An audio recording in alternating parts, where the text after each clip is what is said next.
In current robotics, the use of one robotic agent can act as a single point of failure in a system.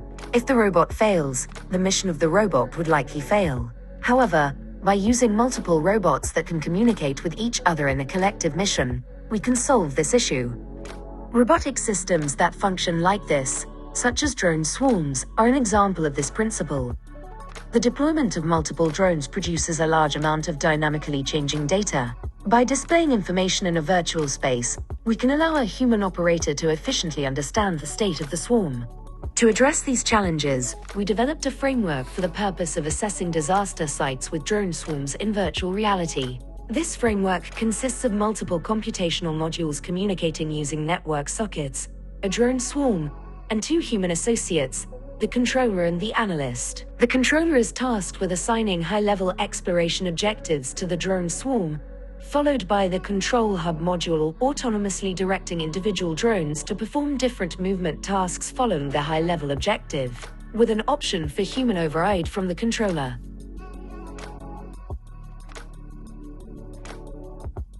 We have integrated real-time drone swarm movements into a VR space to provide a human analyst with an immersive 360 perspective. Information regarding classification from the fire detection module is also provided along with an additional option to inspect the drone feed. Drone movement is facilitated by an existing drone control framework that sends GPS coordinates of the swarm. At the same time, the analyst observes each drone's movements and camera view in near real time, along with fire detection metrics in the immersive virtual reality environment.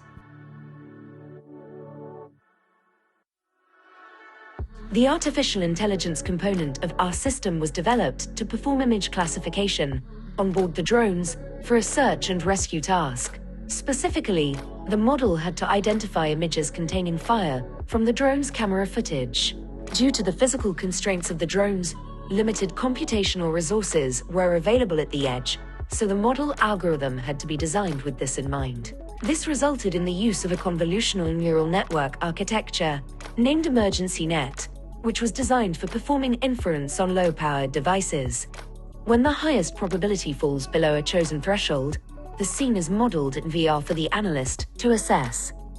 In conclusion, by analyzing the movement and response of multiple drones in a VR space, a human operator can effectively understand the situation on the ground in a disaster response and provide critical information on the situation to response teams. Future work may consist of a unilateral control system in a VR space in which drone swarm movements can be commanded.